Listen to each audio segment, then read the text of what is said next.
Muy buenos días, mi nombre es Erika Patricia Díaz Ortega, pertenezco al CAU de Cúcuta. En el día de hoy les voy a explicar sobre dos órganos muy importantes en cualquier tipo de animal, que son los riñones y el corazón. Aquí, por ejemplo, tenemos el corazón, que está dividido en dos partes porque pues, se le hizo el corte.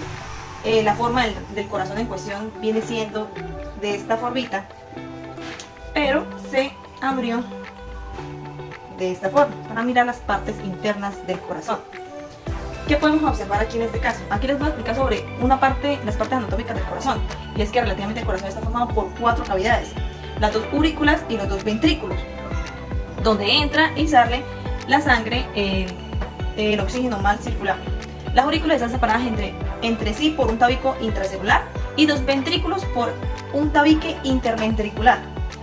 Entre la aurícula y el ventrículo hay una válvula llamada auroventricular.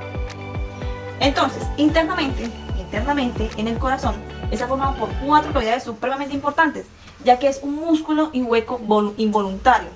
Las 2 cavidades superiores se llaman aurículas y las 2 cavidades inferiores se llaman ventrículos.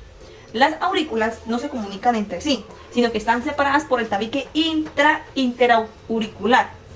Lo mismo que los ventrículos. Relativamente los ventrículos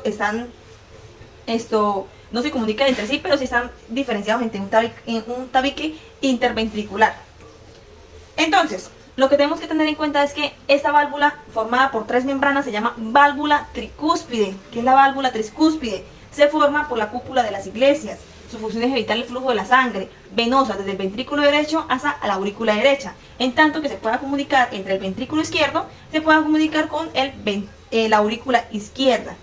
Es como un recorrido en cuestión. Su función es evitar el flujo de la sangre. Hay 2 membranas llamadas bicúspide o mitral. Su función importante es comunicar el flujo de la sangre arterial desde el ventrículo izquierdo hasta la aurícula izquierda. En la base hay 2 ventrículos, 2 válvulas llamadas semilunares. Entonces, este órgano supremamente importante es el que va a oxigenar el cuerpo, el que va a permitir que fluya en cuestión la sangre realmente oxigenada, vuelve y suba a nuestro organismo limpia, vuelve y baja. Es un recorrido supremamente importante.